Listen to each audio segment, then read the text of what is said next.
بسم الله الرحمن الرحيم، والصلاة والسلام على أشرف المرسلين سيدنا محمد وعلى آله وصحبه أجمعين. أما بعد، سعادة السيد سليمان بن حمود بن علي البوسعيدي المحترم نائب الأمين العام لمجلس الوزراء راعي الحفل، أصحاب السعادة، ضيوفنا الكرام، أيها الحفل الكريم، السلام عليكم ورحمة الله تعالى وبركاته. يسعدني أن أرحب بكم جميعا أجمل ترحيب في مسقط العامرة التي غدت لها الشمس وسقطت لها الجبال الشامخات. مسقط عروس الأمس شباب اليوم. مسقط يا أجمل لوحة في جميل الزمان. كما يسعدني أن أرحب بالضيوف الأعزاء من الولايات المتحدة الأمريكية من جامعة ميزوري للعلوم والتكنولوجيا وجامعة بوردو نورثويست الأمريكيتين. كما نرحب بالأشقاء المشاركين من مجلس التعاون الخليجي، والترحيب بكم جميعا أيها الحضور الكريم في أعمال المؤتمر الاقتصادي دور وأسعار النفط في مستقبل اقتصاديات دول مجلس التعاون الخليجي، والذي نأمل بإذن الله تعالى بأن نخرج منه بتوصيات وقرارات فاعلة ومؤثرة. يأتي هذا المؤتمر بتنظيم من كلية مازون، والتي تعتبر إحدى المؤسسات التعليمية الأكاديمية المتميزة في سلطنة عمان، والتي أنشئت عام 1999 لتلبية احتياجات سوق العمل والمجتمع العماني في مختلف الميادين. أيها الحفل الكريم، خير ما نفتتح به أعمال المؤتمر آيات عطرة من الذكر الحكيم يتلوها على مسامعكم الأستاذ معاذ المشرفي. أعوذ بالله من الشيطان الرجيم. نحن خلقناكم فلولا تصدقون. أفرأيتم ما تمنون، أأنتم تخلقونه أم نحن الخالقون؟ نحن قدرنا بينكم الموت وما نحن بمسبوقين على أن نبدل أمثالكم وننشئكم فيما لا تعلمون. ولقد علمتم النشأة الأولى فلولا تذكرون. أفرأيتم ما تحرثون، أأنتم تزرعونه أم نحن الزارعون؟ لو نشاء لجعلناه حطاما فظلتم تفكهون. إنا لمغرمون بل نحن محرومون. أفرأيتم الماء الذي تشربون، أأنتم أنزلتموه من المزن أم نحن المنزلون؟ لو نشاء جعلناه أجاجا فلولا تشكرون. أفرأيتم النار التي تورون، أأنتم أنشأتم شجرتها أم نحن المنشئون؟ نحن جعلناها تذكرة ومتاعا للمقوين. فسبح باسم ربك العظيم.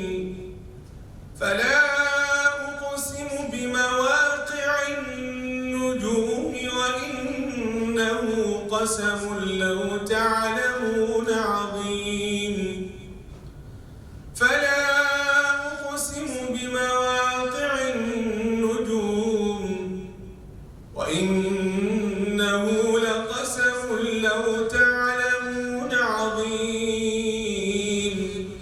إنه لقرآن كريم في كتاب مكنون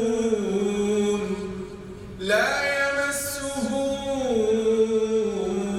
إلا المطهرون تنزيل من رب العالمين صدق الله العظيم. صدق الله العظيم. حضورنا الكريم مدعو لنا الأستاذ الدكتور جمعة بن صالح العلاني رئيس المؤتمر لإلقاء الكلمة الرئيسية للمؤتمر. بسم الله الرحمن الرحيم. الحمد لله والصلاة والسلام على رسول الله صلى الله عليه وسلم. سعادة السيد سليمان بن محمود بن علي التسعيدي المحترم نائب الأمين العام لمجلس الوزراء راعي حفلنا هذا. السلام عليكم ورحمة الله وبركاته. إنه لمن دواعي الغبطة والسرور أن يرحبوا بكم أجمل ترحيب، وأحييكم بأعطر تحية ومرحبا بكم في رحاب مسقط العامرة المزدهرة التي تعيش أبهى عصور مجدها، وهي تفتح أبوابها للنور والمستقبل المشرق والضاء، تستشرف آفاق حياة جديدة إيمانها العلم والتقدير، ودليلها التنوير الذي يعم أرجاء سلطنتنا الحديثة. وبهذه المناسبة الكريمة يسرنا أن نرحب بالزملاء الأفاضل الذين تكبدوا عناء السفر من الولايات المتحدة الأمريكية وجامعة مازون للعلوم وجامعة بردو نورثوست الأمريكيتين شركاء، كما نرحب بالأشقاء المشاركين من دول مجلس التعاون الخليجي. فما أجمل مشاركتكم لنا أعمال هذا المؤتمر الاقتصادي تحت عنوان دور أسعار النفط في مستقبل اقتصاديات دول مجلس التعاون الخليجي، متمنيين لهم حضورا طيبا ومشاركة فاعلة ومؤثرة. أيها الحضور الكرام، تمر منطقتنا العربية خاصة دول مجلس التعاون الخليجي بظروف اقتصادية غير عادية، بالرغم من الإمكانات الاقتصادية والثروات الطبيعية التي تمتلكها والفرص الاستثمارية التي تتوفر فيها نتيجة الاستثمار البشري والعلمي الذي بذل خلال الحقبة الماضية أشهر، والبنى التحتية المتطورة التي تزخر بها دول المجلس كافة، إلا أن مستوى التنمية الموحدة التي يشترك فيها كل دول مجلس التعاون الخليجي لا زالت تعاني من صعوبات ظاهرة. فالتبادل التجاري الخليجي ليس على المستوى التجاري، والعربي ليس بأفضل حال عن ذلك، وبالتالي فإننا بحاجة إلى تعزيز التبادل التجاري والاقتصادي الخليجي والعربي بالإضافة إلى الدول. ونحن نستطيع أن نحقق التنمية المطلوبة بما تمتلكه علاقاتنا بما نمتلكه أقصد دول مجلس التعاون، بما نمتلكه من علاقات سياسية ودبلوماسية اقتصادية دولية متميزة مع كل دول العالم.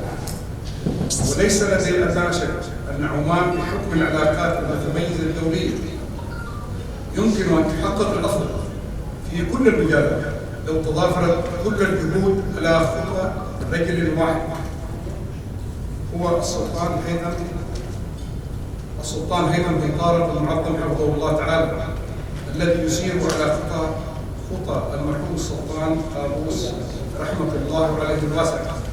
وسوف نحقق ما تصل إليه تطلعات الشعب العماني الأبي والخليجي على حد سواء. ما علينا إلا التكاتف والتكامل القوي والعزيمة والهمة واستغلال الفرص والموارد المتاحة. الحضور الكرام، لا يخفى على حضراتكم الدور الكبير الذي يطلع به قطاع النفط والغاز وتأثيره الفعال في مسيرة التنمية في الدول المنتجة للنفط، منها ونخص بذكر منها دول مجلس التعاون الخليجي وانعكاسات أسعاره على اقتصاديات دول المنطقة التي تعتمد اعتمادا شبه كلي على الإيرادات المتحققة من النفط من بيع النفط، وما تمثله إيرادات من نسبة عالية من مكونات الدخل القومي لتلك الدول، مما يجعل مسيرة التنمية في هذه الدول رهينة بتذبذب أسعار النفط وتقلباتها في السوق الدولي، ويجعل من إدارة هذه الموارد الناضجة تجابه المزيد من الصعوبات والتحديات.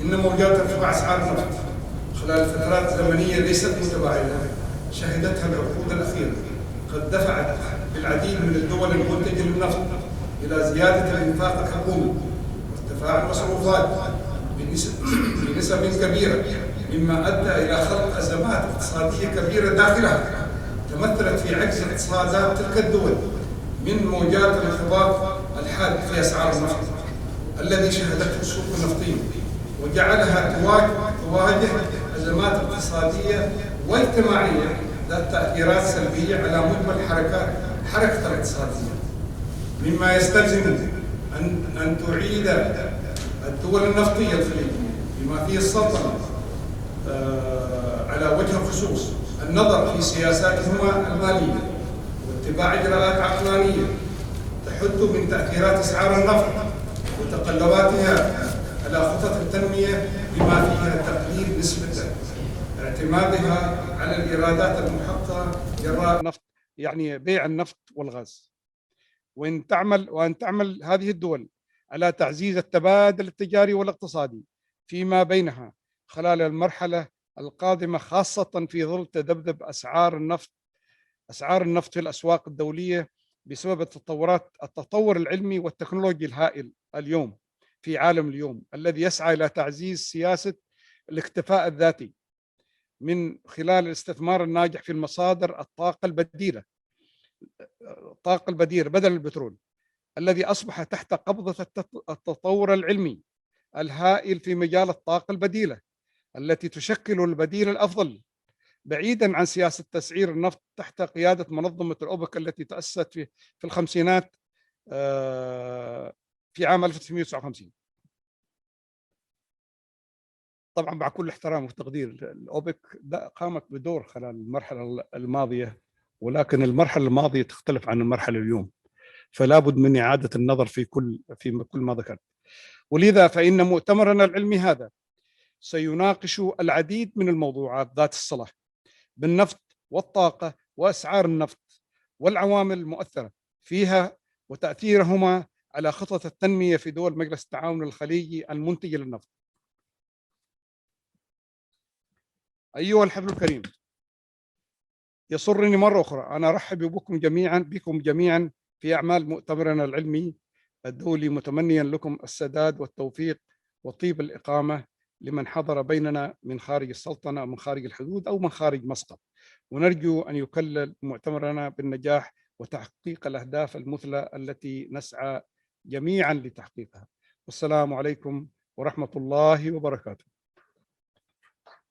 أيها الحفل الكريم، يتفضل الآن الأستاذ الدكتور محمد الرميحي أستاذ علم الاجتماع بجامعة الكويت بإلقاء كلمته مشكورا.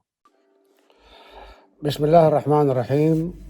أود أن أتقدم بالشكر على تفضل الأخ الكريم الأستاذ الغيلاني على دعوته الكريمة للحديث في هذا المؤتمر المهم، وكذلك أتشرف بأن أتحدث إلى الزملاء والأصدقاء الحاضرين لهذا المؤتمر العلمي الدولي.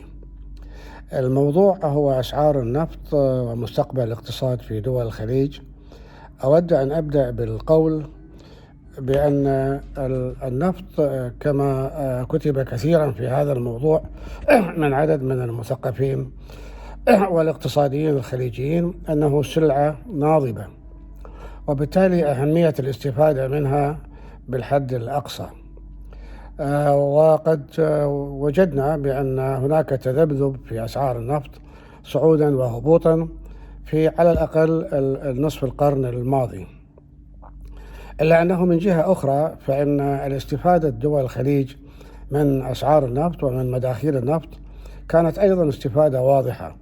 فهناك عمل جاد في البنية التحتية، وأيضا في إطار المنشآت الصحية والمنشآت التعليمية على الأقل من حيث الكم، وكذلك في بناء العديد من وسائل البنية التحتية الكبيرة كالمطارات والموانئ.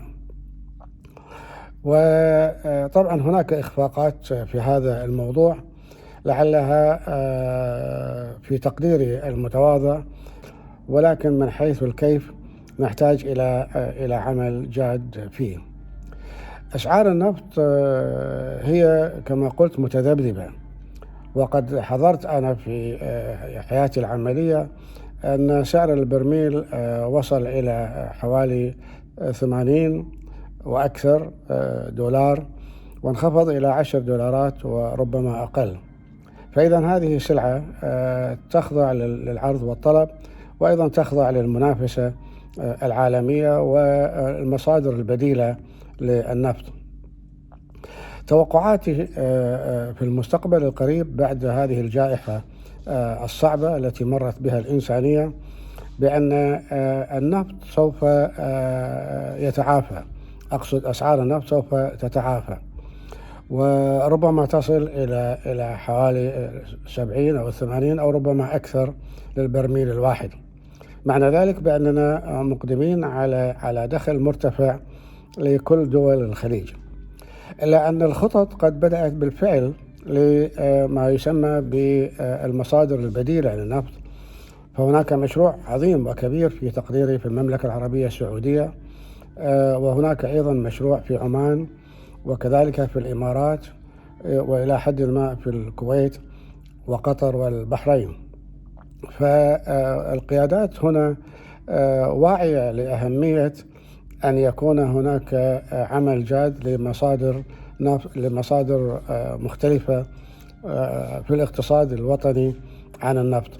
أنا أعتقد هذا العمل يحتاج إلى إكمال، وهو من جانبين. الأول النوعية يعني المهنية الكبيرة للتعليم. نحتاج إلى عملية تجويد التعليم بشكل مهني عالي، وخاصة فيما أسميه أنا تجويد التعليم في العلوم الصعبة. حتى فترة أخيرة كان العالم يقسم العلوم إلى علوم صعبة، وهي العلوم البحتة والعلوم التجريبية، والعلوم السهلة وهي العلوم الاجتماعية. ولكن تبين بأن الآن طبعا هناك اتجاه آخر، بأن العلوم الصعبة هي العلوم الاجتماعية، والعلوم السهلة لأنها محاصرة في أماكن وفي مختبرات التطبيقية والبحثة. لهذا السبب علينا أن نبذل جهد حقيقي لتطوير التعليم، خاصة في المناهج في العلوم الاجتماعية، لأهمية بناء الإنسان الحديث الذي يستطيع أن يقدم في المستقبل بدائل للنفط. فهذه الخطط موجودة، وتقديري بأنها ليست أيضا بعيدة عن ذهن الكثير من متخذي القرار في دول الخليج. إلا أننا سوف نكون في نفس المعضلة، وهي كيفية استخدام الأفضل لمداخيل النفط، وهذا أيضا سوف يواجهنا في القريب. الخوف كل الخوف بأنه إذا تراكمت رؤوس أموال كبيرة ربما تأخرت أو تقاعست أو صرفت النظر يعني جماعات متخذي القرار عن التطوير. ولكنني أتصور بأن أهمية التطوير الاقتصادي قضية مهمة في هذه الدول، وخاصة بأننا نستقبل الآن أجيال جديدة مختلفة، وثورة تقنية عالية المستوى، وربما أيضا يتشكل وعي جديد علينا أيضا أن نفهمه ونجاريه. وأرجو في هذه العجالة أن أكون قد قدمت شيئا مما يستحق الموضوع دون تطويل وأيضا دون اختصار. شكرا جزيلا على الدعوة، وأرجو للمؤتمر التوفيق والسداد. أيها الحفل الكريم، يتفضل الآن رئيس جامعة ولاية ميزوري الأمريكية بإلقاء كلمته مشكورا. Hello, my name is Mo Degani, and I am the Chancellor at Missouri University of Science and Technology. It is my pleasure to participate in this conference and welcome you today on behalf of Missouri University of Science and Technology, or Missouri S&T. I only wish we all could gather in person for this important conference, which has so much relevance to our world today. But unfortunately, current circumstances prevent us from coming together in person. I would like to take this opportunity to extend my special thanks to Dr. Juma Al-Ghailani, the president of this conference.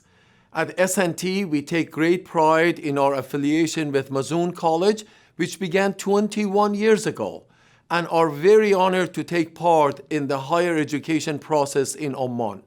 I am especially proud of the role our university has played in developing Mazoon's curricula, and I am even more proud of the great strides your college has made in addressing important issues as you are doing today. The role of oil prices in the future of Gulf Cooperation Council region is a vital issue not only for the GCC, but to the world as well. Universities play a pivotal role in addressing the problems countries face and providing solutions. I often say at Missouri S&T that as a university, we must bring our light to the world to reach out beyond our borders. At Mazoon College, you are doing just that. Your sponsorship of this conference is a very real and tangible example of that important outreach. In addition to tackling tough issues, universities play a pivotal role in improving a region's economic development. Once again, by sponsoring this international conference, you are demonstrating your commitment to economic development. I commend you for holding a scientific meeting at such an extraordinary period in history. Despite the pandemic, the areas of energy, sustainability, economics, and industrialization remain important research topics that need to be analyzed and discussed by experts from around the globe. Your conference has an impressive slate of speakers, and I know we are all looking forward to hearing from them. Once again, thank you for inviting me to talk, and thank you for hosting this important conference. I hope to be able to travel to Oman in the future to visit the wonderful Mazoon College in person and to meet many of you. Until that day arrives, I send my best wishes for a successful conference. Thank you. حفلنا الكريم، أما الآن فيتفضل رئيس جامعة بوردو نورثويست الأمريكية بإلقاء كلمته. Greetings. My name is Tom Keon, and I serve as Chancellor for Purdue University Northwest, not too far from the heartland Chicago base of the Midwest in the United States. I really want to take this opportunity to applaud you on the conference that you're putting together and the work that you're going to do here. We at Purdue University Northwest have worked very closely with Dr. Juba over the last 15 years with both Bayan and Mazoon. Mazoon, of course, has played a very pivotal role not only in the scientific area, but the social area of Oman. And we, as a university, are very proud to be partners with him on this effort. For me as an individual, I was trained academically in the area of business and in specifically strategic management. So from an academic perspective and from a practical perspective, I have a thorough understanding for what you're going to do here and what you can do by bringing yourselves together as a collective, not only to deal with what is happening in the world today, but what will be happening in the future. You might think that as a university chancellor, this may not have major consequences for me. However, it does. One of the most significant consequences for our university has been the large drop in international enrollment.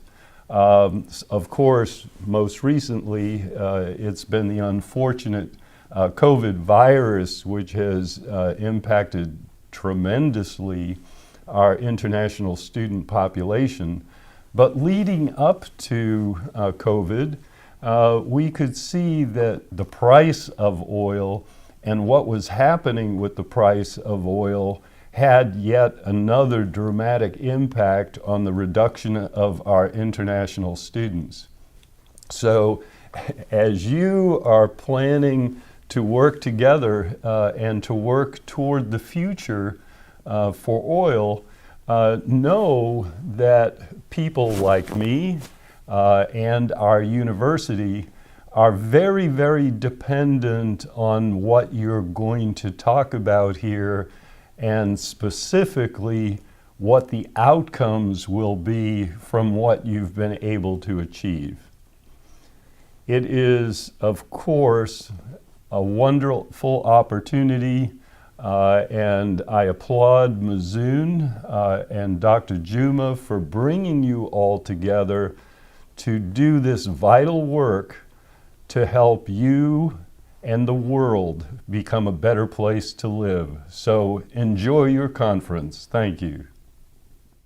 أما الآن وختاما أدعو الدكتور ريتشارد روب من جامعة بورديو نورث الأمريكية بإلقاء الكلمة. Assalamu alaikum. Greetings. My name is Richard Rupp and I'm a professor of political science at Purdue University Northwest, and it is a great honor for me to be here with you today. Of course, I wish I was with you in person. That had been our intent, but unfortunately, owing to the pandemic and travel restrictions, it was not possible to attend in person.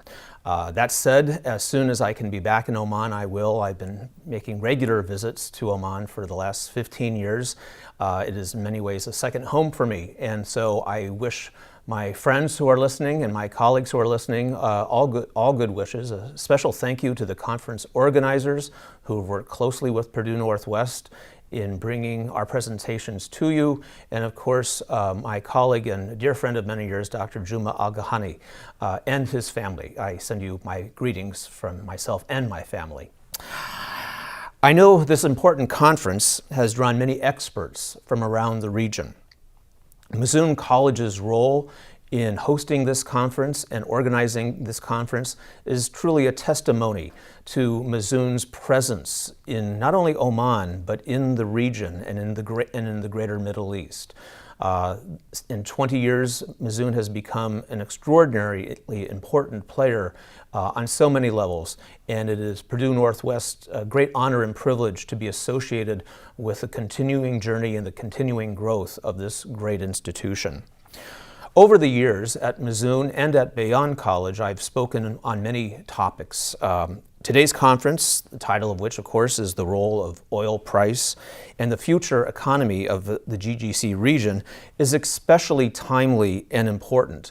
And again, great credit goes to those who had the vision of holding this conference even during these challenging times. The world has always known challenging times, and we must continue to go forward in these times. I am sure you will all be having very thoughtful conversations about the extraordinary changes in the region and indeed at the international level, which will impact oil prices, supply, demand, and the future. As a political scientist who focuses on American foreign policy in the Middle East, I thought I would take my time with you today to share my thoughts about the likely trajectory, the likely approach that President Biden will take towards the region and towards the Middle East in the next few years. Normally, in talking about American foreign policy in the Middle East, I would not talk about domestic American politics. But as I imagine is no surprise to you, these are not ordinary times in America, and actually American domestic politics, more than ever perhaps, impact how foreign policy is being designed towards the region. So I will talk about both the international level and the domestic level in the next few minutes with you. The role that the United States has played in global politics since the end of World War II has changed significantly. For many years, of course, the United States was the dominant foreign power in the Middle East.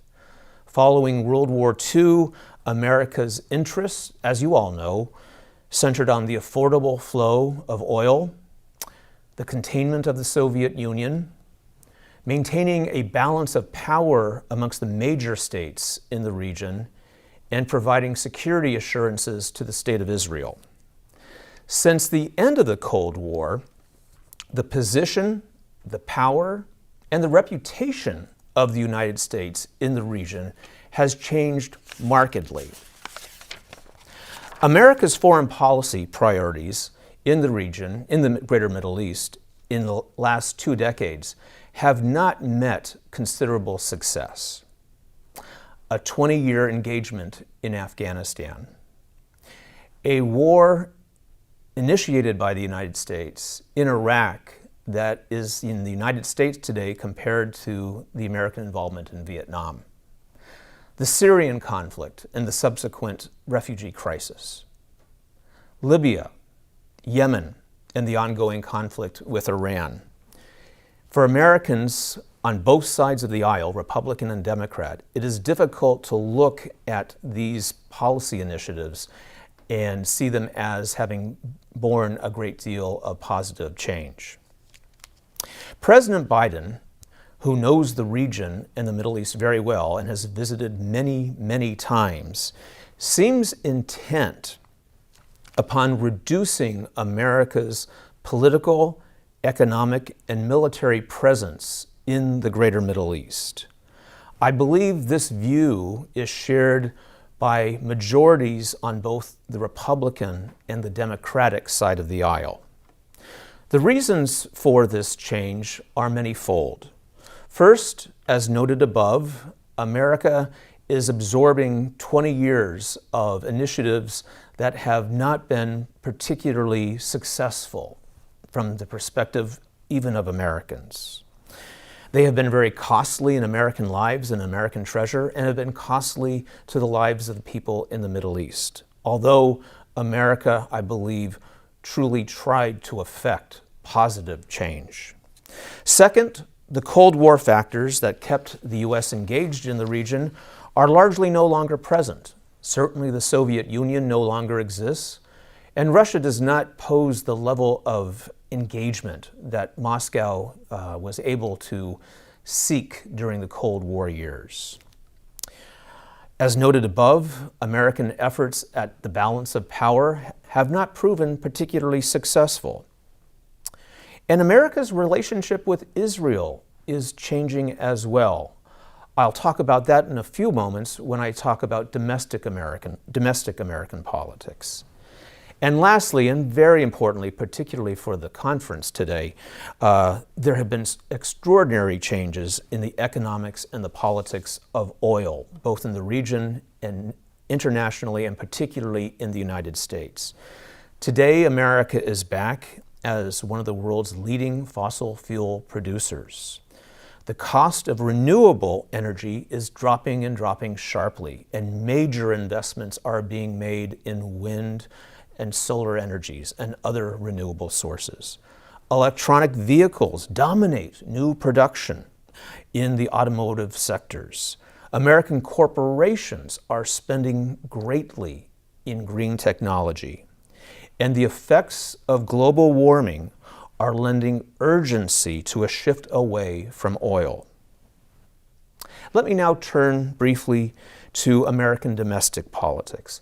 As I said, normally when I talk about American foreign policy in the region, I do not talk about domestic politics because historically American foreign policy is made by a reasonably small number of American elites. The public is engaged, but primarily foreign policy is dealt with at that level. Since 2020, the United States has had 4 presidents: President George W. Bush, President Barack Obama, President Donald Trump, and now President Joseph Biden.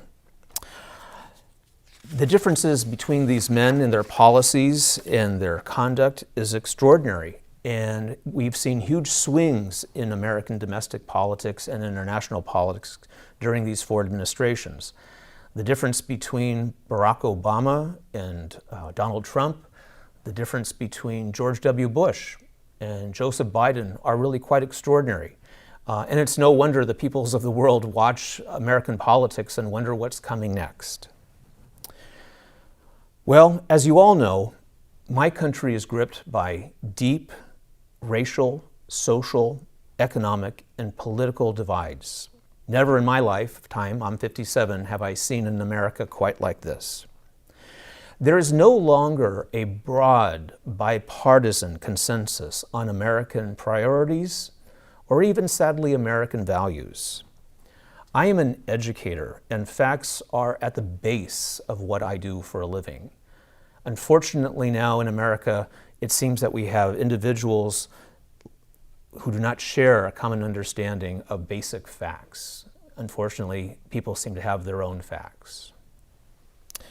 Donald Trump's presidency and his tens of millions of American supporters witnessed an extraordinary shift in American politics, which will not dramatically change, I believe.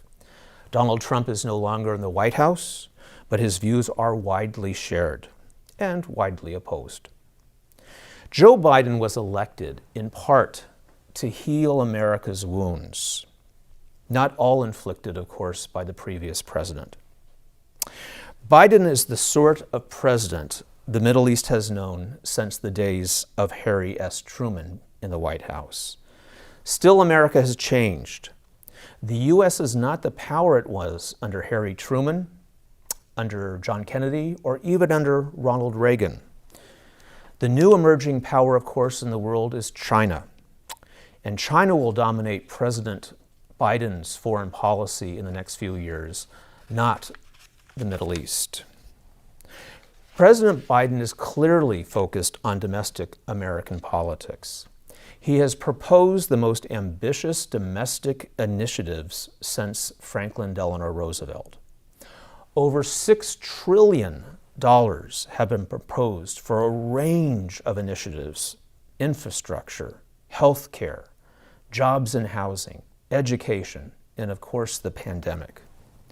Biden has made it clear that he is throwing the full weight of the presidency behind efforts to combat climate change. Extraordinary changes, I believe, are coming.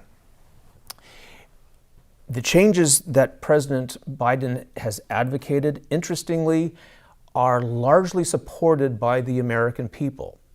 So we will continue to have considerable political divisions between the Republicans and the Democrat elected officials. But the sort of spending that is taking place, which only really can be compared to the social spending that we see in Western Europe since the end of World War II, will benefit all Americans.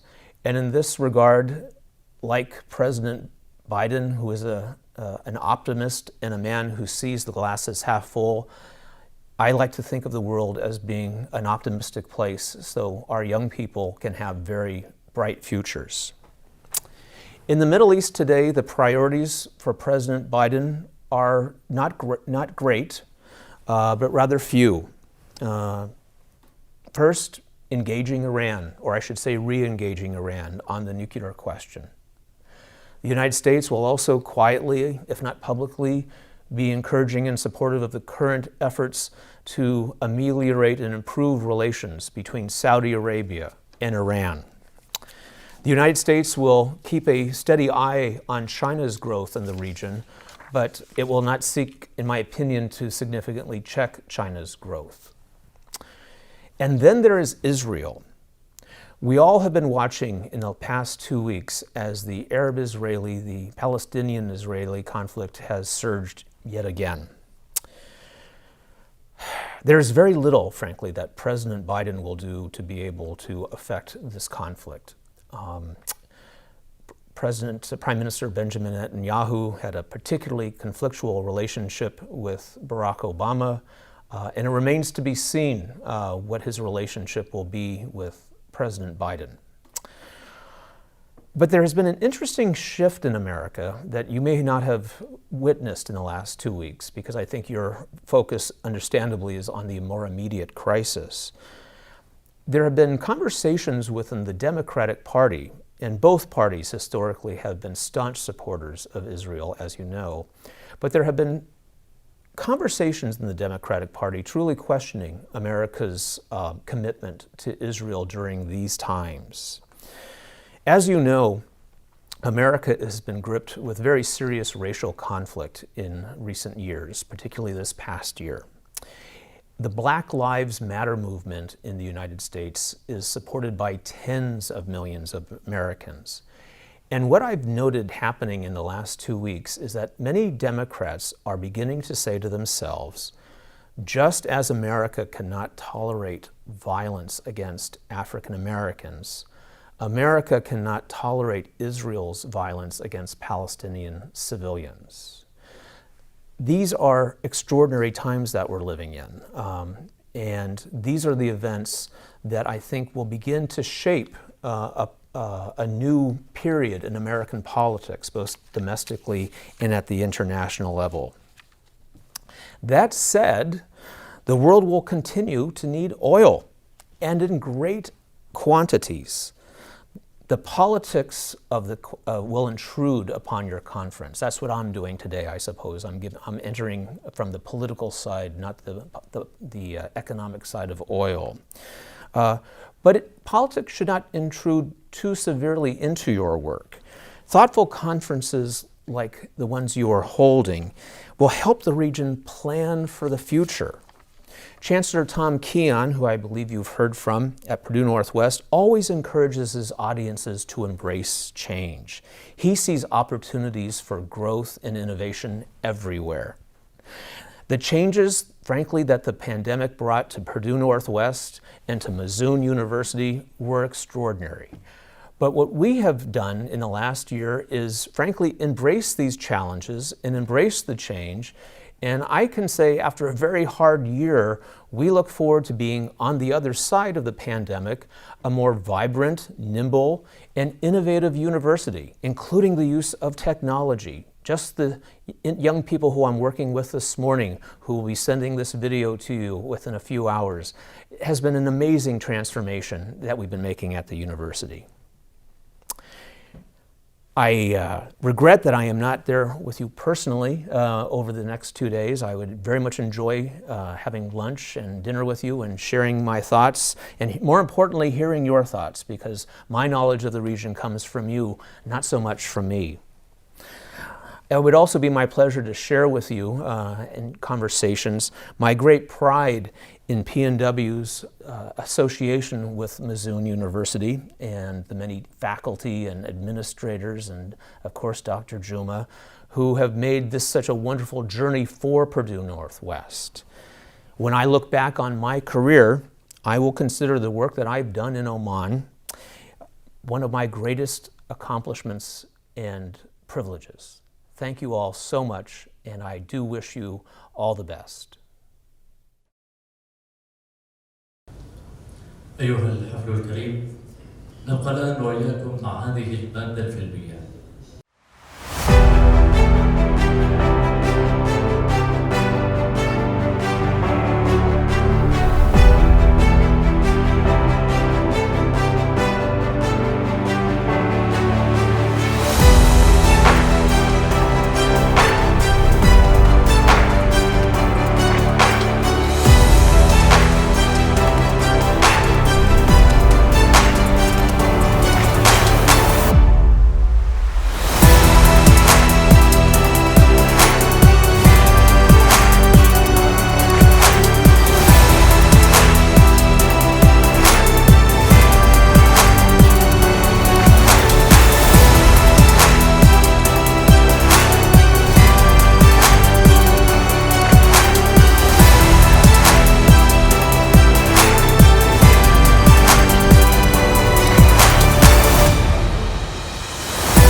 أيها الحضور الكريم، نرحب بكم مجددا في أعمال المؤتمر الاقتصادي دور أسعار النفط في مستقبل اقتصاديات دول مجلس التعاون الخليجي.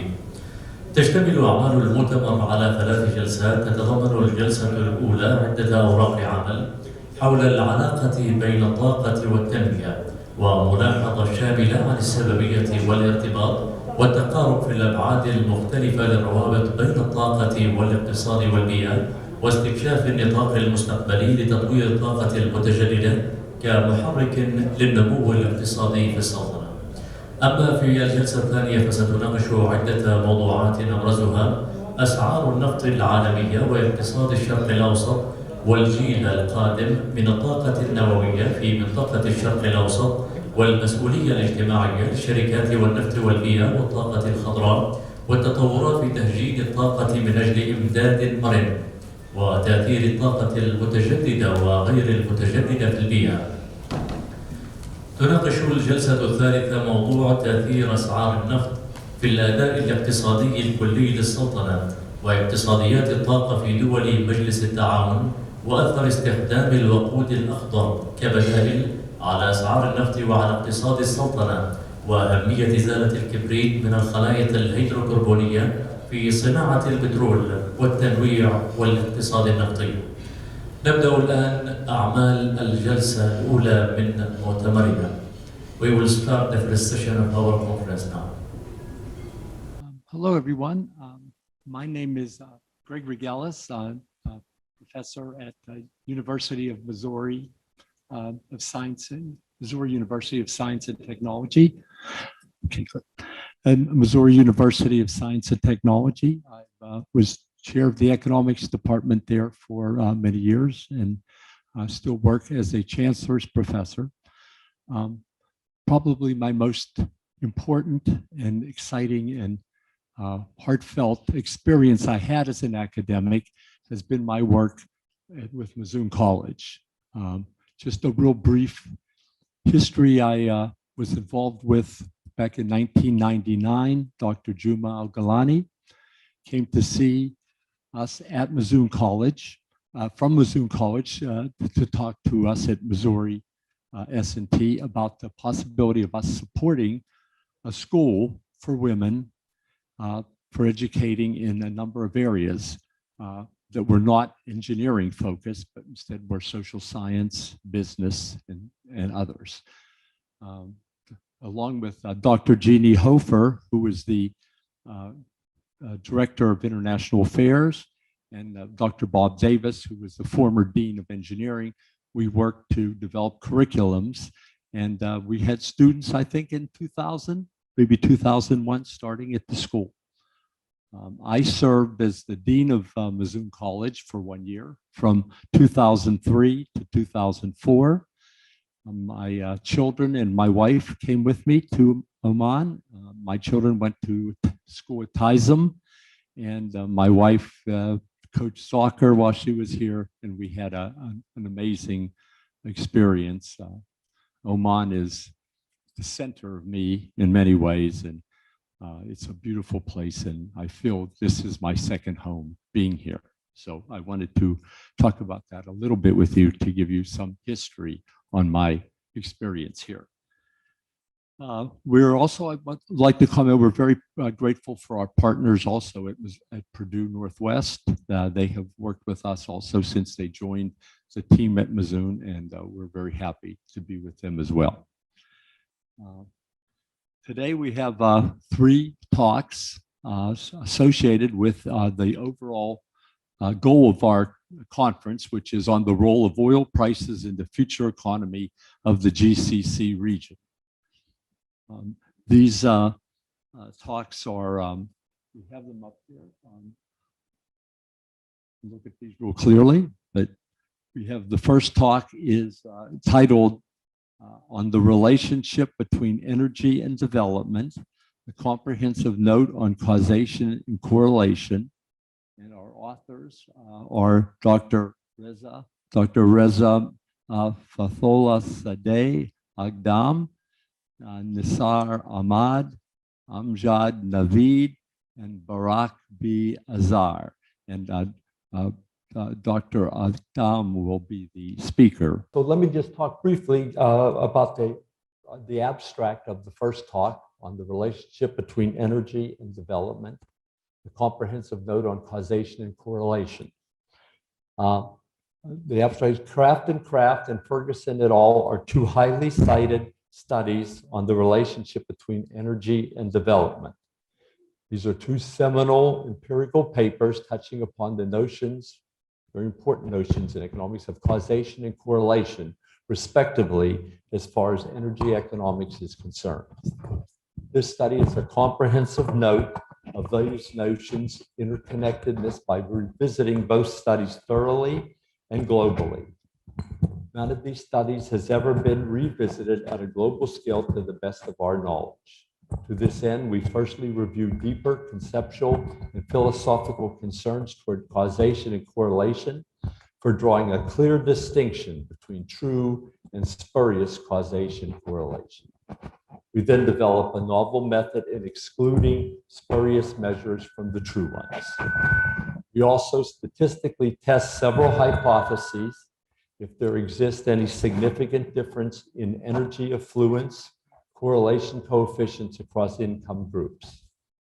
We could not confirm a definite consistency in pairwise causation between energy and development variables at the country levels, income groups, and across estimation periods, nor we could denote any significant difference in energy welfare correlation coefficients across income groups. Causation results are not surprising, as previous studies asserted similar remarks. This study contends these are mainly due to variability and nonlinearity of the interrelationships between energy and development variables over time. So without further ado, I ask Dr. Reza to begin his presentation. Thank you very much, Professor Gilles. Thank you. For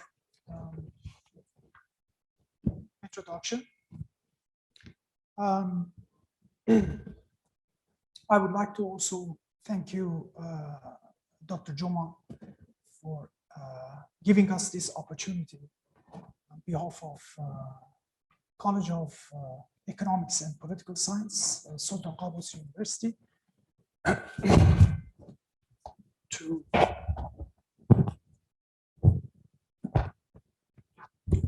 participate in this important topical conference in Sultanate of Oman. As Professor Gilles mentioned, the title of my paper is The Relationship Between Energy and Development, a comprehensive note on causation and correlation. We have our research team have 3 papers in this conference. 2 is going to be presented today, and 1, inshallah, tomorrow.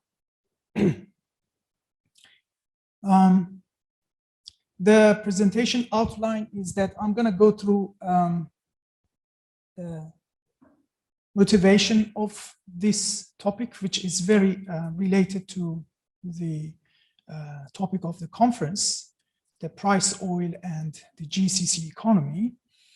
And then I will go through a recent paper which we have published, and the series of publications are a follow-up that is a systematic literature review on this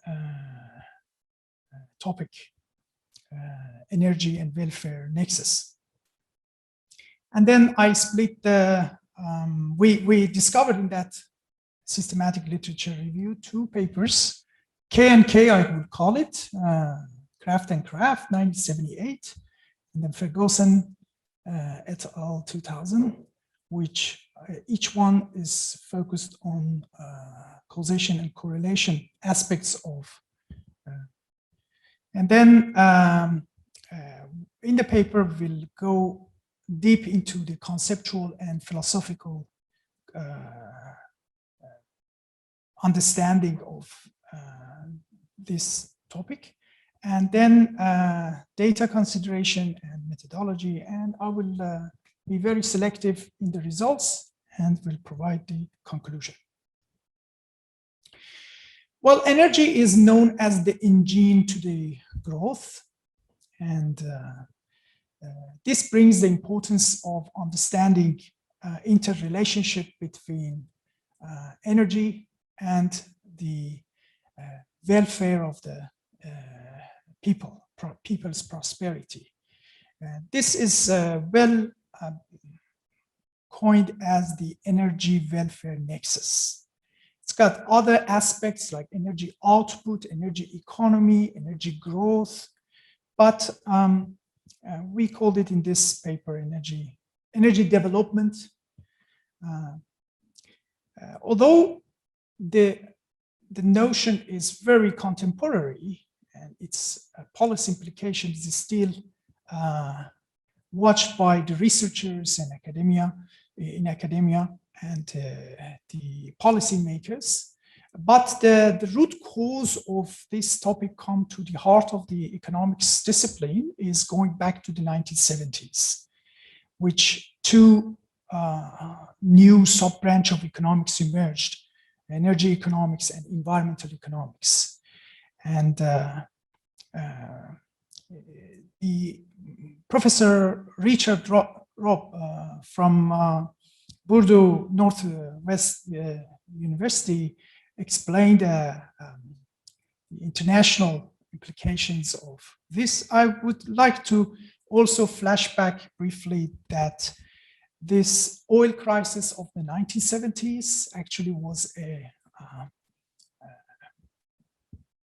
first call for understanding the energy growth, energy welfare. Then we had the limits to the growth in 1972 by the Club of Rome, which brought about the discussions of new Malthusian discussions on environmental economics. And if we come to later time, 1990s, a wave of reforms in electricity sector brought again this notion into the center of energy economics.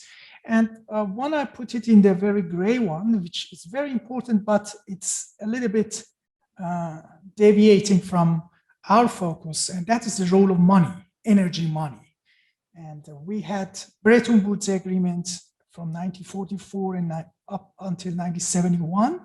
We had commodity money, and during the President Nixon 1971, this turned to become a fiat currency, and that has created a lot of turbulences. Perhaps all these incidents are in the shadow of the energy money, which I'm not going to go through that, but that is also very important aspects of making a better understanding of energy and welfare nexus. So if I want to conceptualize the motivation, it's energy is a natural resources which we get from the nature, combining with human resources or physical resources, capital resources. It enters the economy, and then we have the GDP or aggregate output, or electricity as a part of that. It's consumed, and it will give us the happiness or the affluence, which, of course, economic development or welfare is a multifaceted aspect, but usually it's been measured by per capita GDP. Its per capita GDP is a good proxy measure for economic development and affluence of nations. And we're wondering that what would be the cause and effect between the energy variable, the output variables, electricity, and affluence.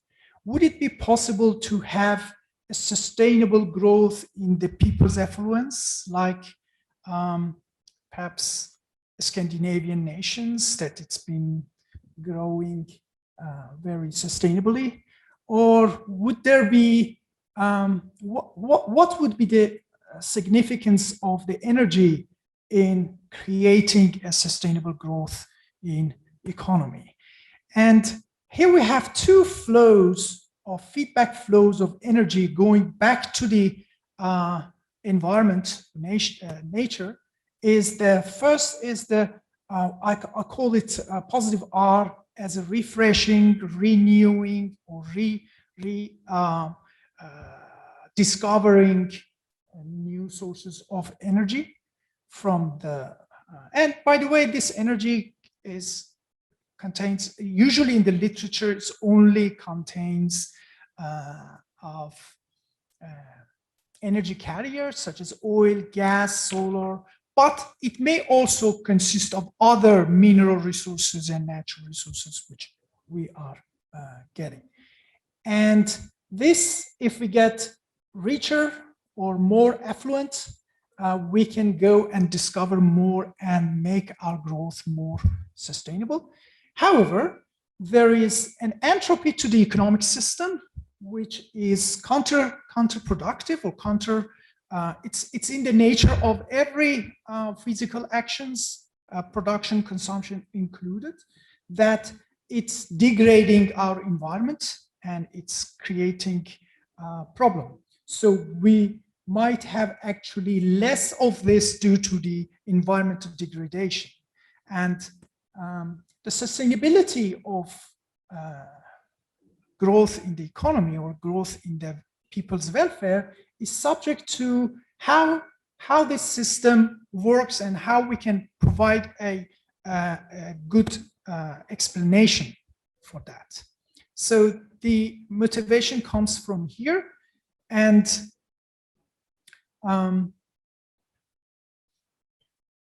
two approaches exist for this. One is that, well, let's find out, like other scientists, what are the cause and effect between these macroeconomic variables and find out the rule of the game, okay?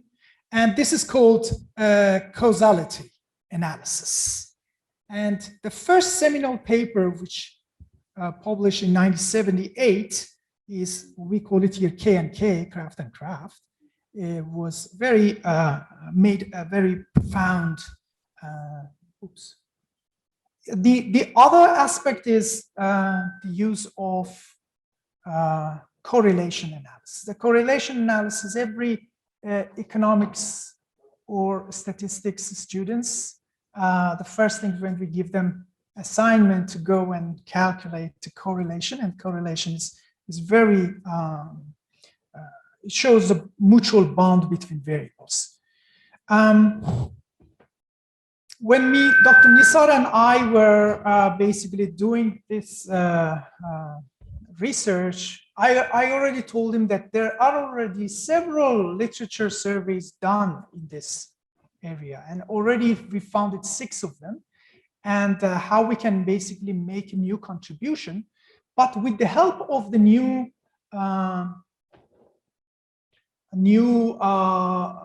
bibliometric data available in Google Scholar and Web of Science, it became possible to make a very strong contribution. So we proudly published that article in Energy Economics titled Citation-Based Systematic Literature Review, which to our best of knowledge is the most comprehensive literature survey in this respect.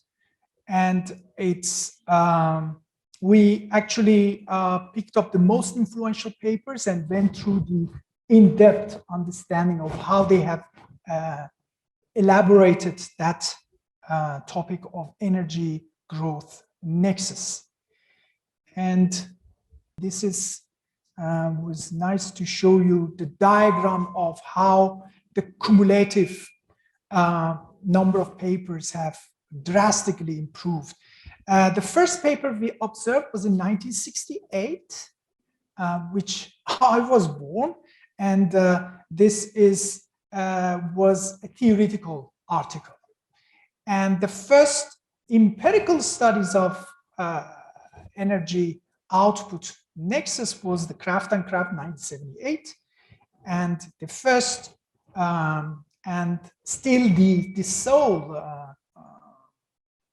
article which has been published and cited over and over, Ferguson in 2000. And starting from the early 90s, after that oil reforms took place, we see that ever since 1968, the average publication was 5 papers per year in this topic. And after 2005, we noticed that on average 71 papers has been published. It still is being published. And however, there is a flux of problem that the theories seems to be not consistent with the observation. So the question arises that what is the issue? So I had some slides describing what do we mean by causation analysis and correlation analysis.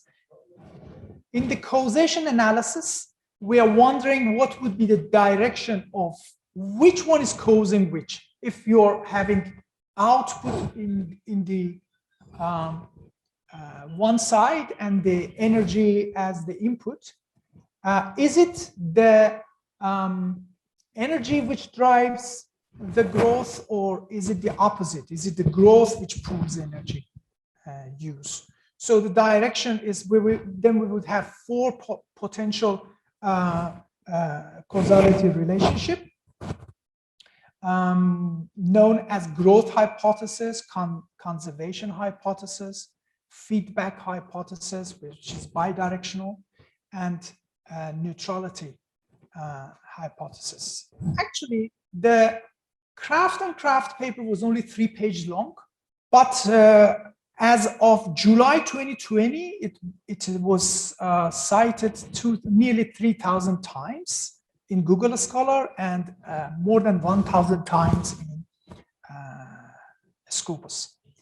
And the conclusion was that the conservation hypothesis, or it's the output of the economy which causes the energy use, not other way around. The policy implication of this causality is very important.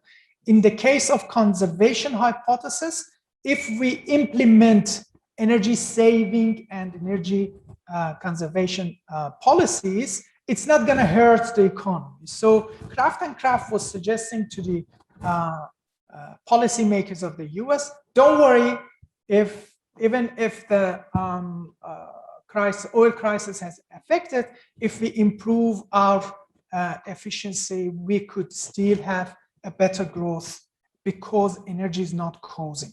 But soon it was shattered by many other articles that this causality was spurious.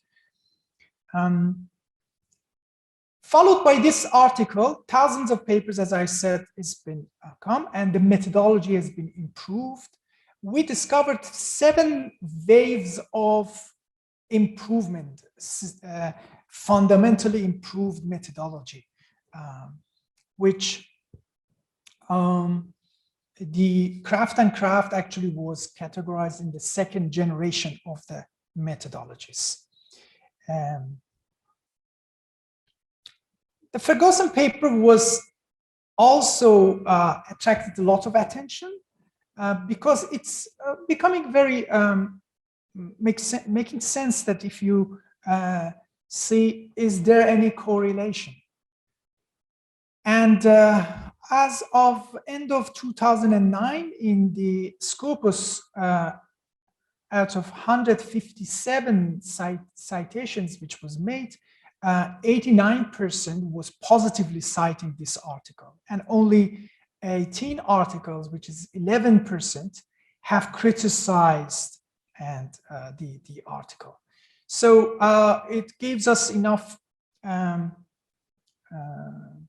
reason. Is this relationship described, is it spurious, or is it truly like that, or is it an illusion? So the diagrams which we could, you could see other screens if you wish, because the other ones is showing.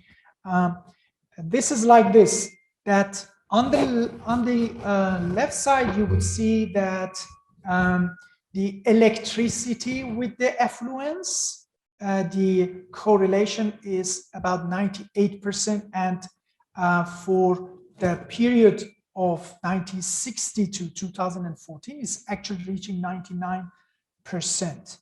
But if we put the primary energy, it's reducing a little bit lower. So this simple scatter diagram. So is it really true relationship, or is it an illusion?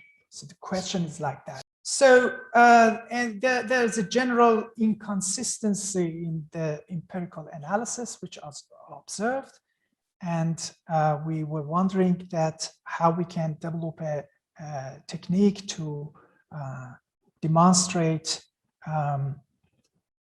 to make a clear distinction between true causation and or correlation and versus the spurious one. And we came up with this idea that over time, as Dr. Rob was also saying, the external issues, like institutional changes, technological changes, like COVID, may actually cause the flip of the magnetic repel or attraction between the two variables if you are doing it pairwise. And this idea shows that there's a dynamism between. So it is no wonder that thousands of works has been done, but the direction of causation is flipping one way or another, and there's no consensus. So we shall have an over-encompassing theory of explaining this. And we find a way to, with stata coding, because this is a very data-intensive actually practice, to make a clear distinction between spurious causations or correlation and the real one. So the results we found that actually the most of the estimations made are actually spurious. It's fictitious. It's an illusion. It's the observation is not in a way that in replication it will show the same results, and that is the pinnacle of the contribution we made. And between the results on the US economy only showed that if you use the ratio of electricity over primary energy, we will find a true correlation causation, which is still inconsistent between the one which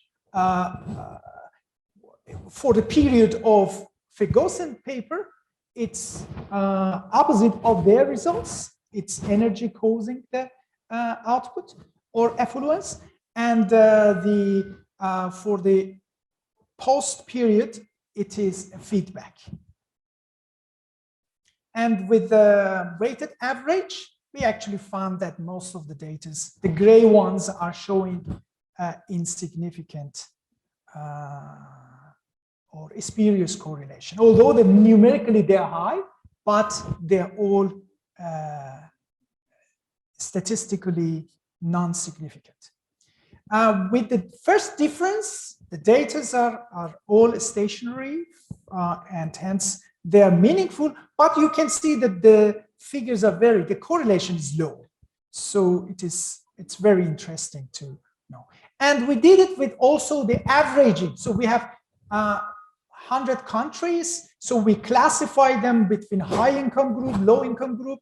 And we find that the argument stated by Ferguson, due to most of the data, most of the estimations were spurious, were wrong. So we did not find, if you look at the last column, it's showing that the analysis of variance test is showing that there's no difference between high income group correlation and or causation with low income group. With the difference, we find that again the electricity energy ratio with the effluence showing some significance results, and that is belong to the Ferguson period and post-Ferguson period, but not for electricity or energy with effluence. So just to wrap up my discussion is that we did some 873 estimates of Granger causalities, those for hypothesis or the mutual bond between the variables, and only 13% for the Ferguson period was meaningful, and for the entire period actually only 11%. So it is very important to make sure that the observation we are making is a true replication system of observation, which the noise variables are white. I thank you very much for your attention. Thank you, Dr. Rida. Thank you very much. It's very interesting about systematic literature review, and of course, you went over so many researches or research papers. Our paper, actually, we have country by country. And we could see that this dynamic interrelationship, it's making it, we cannot find a one general causality outcome for every country.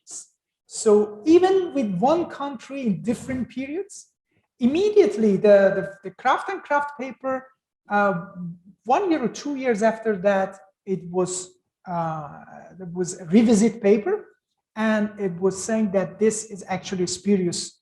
And I mentioned that this was related to the second generation of the methodology, the Sims method for Granger causality tests. Very simple, but it assumes that the variable you are bringing to make the pairwise Granger causality, they might be stationary, and they did not check that, and that is caused their results to be spurious. So we are suggesting that we should actually have exogenous variables which reflects the institutional change, reflects the reforms implemented in the countries, the technological improvements or downgradements or economic crisis, how they will cause the flip of. So we are actually now in an international perspective. We are using, in this paper, we only use the so-called Engel-Granger, which was a revolution in econometrics. We use that one. But new methods have come, and for multivariate, the Engel-Granger method was for bivariate, and we have implemented in this paper, and we are clear that what we are commenting on the direction of causality is surely is not spurious. So we have been able to guarantee that, and we by using the different periods, we also showed somewhat the dynamic. Ferguson period, post-Ferguson, and over period. So we had that, and that is actually showing that the dynamics will change. I hope that I am able to comment on your point. The developing and advanced economies, that's shown that the Scandinavian economy, actually, it's been quite opposite. The correlation has become negative for the post-Ferguson periods. It's after 1995 onward, the correlation, the simple correlation, if it is true, it's entirely negative. Whereas before was strongly positive, like 98% at least positive. So this is actually maybe a way out of the state of knowing nothing in this theorizing the energy welfare nexus. Just I have a question regarding the classification for your data.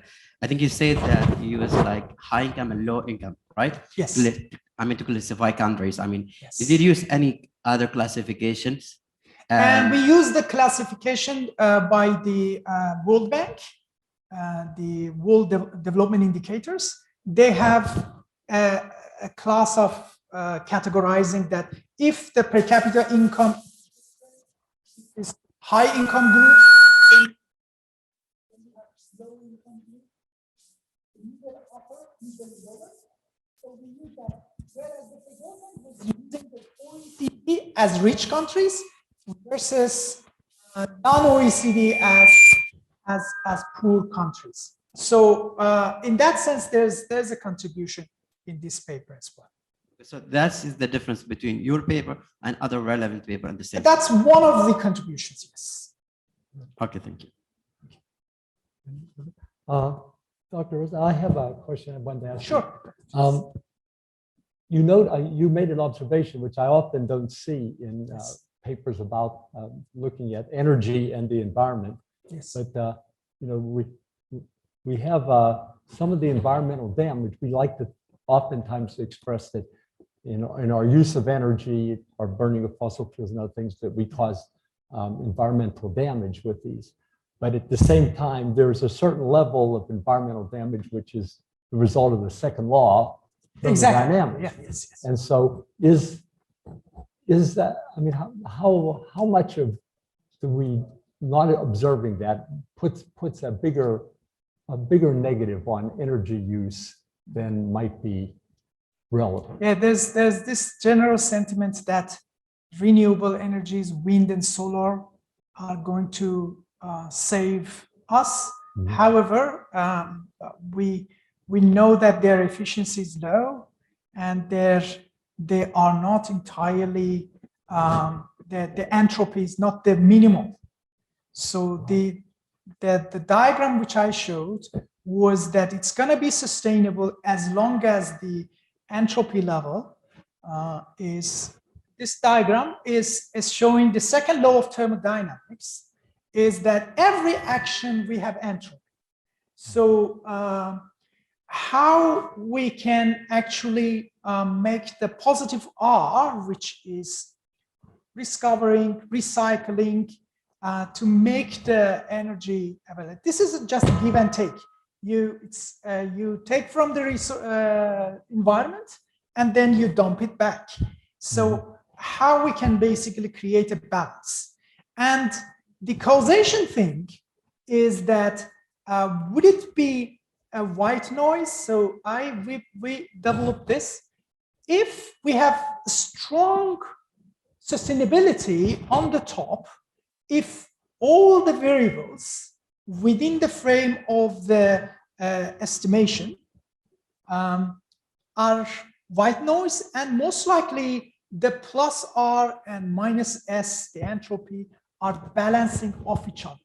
Mm-hmm. But the energy causing affluence would be possible if the refreshing the R to positive R is going to be smaller than. So in this case, if you are imposing the conservation policy, you're going to hurt the welfare of the country. And the other one is that it is the affluence or the output is causing energy. In this situation, actually the entropy is very small, and this conservation is possible. You can still elevate the well-being of the people without being worried about, because the energy is not causing effluence. And the feedback and the weak sustainability is also made possible. So all these, we believe that it is a impact of fundamental changes, the reforms and the structural changes which may happen. Like in 20th century, when we discovered oil, the Rockefellers, it was a heyday of oil industry. Now with these prices, and we actually try to switch to alternatives, because we don't see that this can sustain. And it is absolutely like for Oman, we just reserve production ratio. It's only 15 years or so. So we are more overwhelmed of switching and diversifying or going away from oil. Oil is done. Maybe hydrogen, maybe. So this circular understanding of the dynamics of the welfare and energy is so crucial. And I guess the contribution we made was that there should be much more done, not only the econometrics of the issue, but the overarching theory, which is making sure that the observation is not based on an illusional observation. Okay. Well, thank you. Thank you. It was a good answer, and that was a very good paper. Title of the paper is The Convergence in Various Dimensions of Energy, Economy, Environment Linkages, a comprehensive citation-based systematic literature review.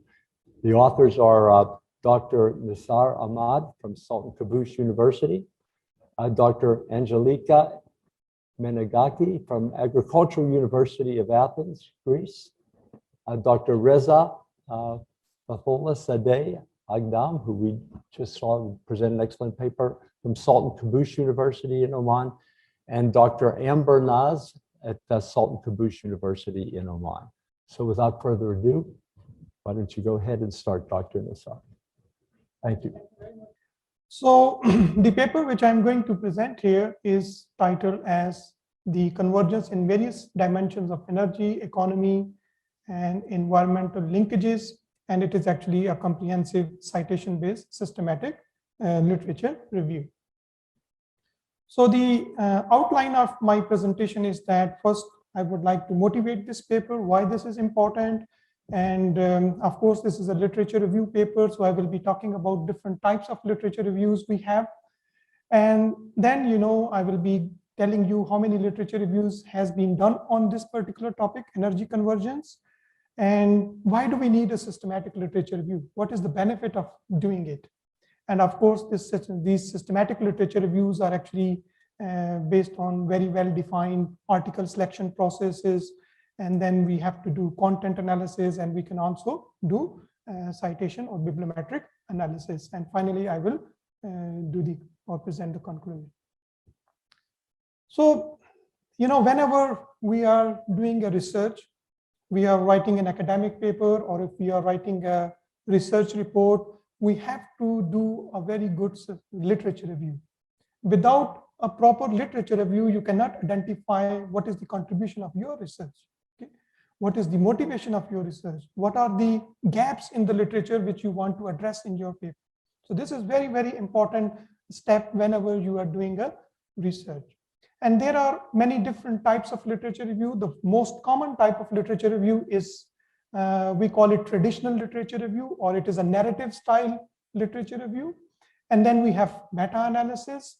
And now these systematic literature reviews are becoming very common. And what do we mean by traditional or narrative style literature review?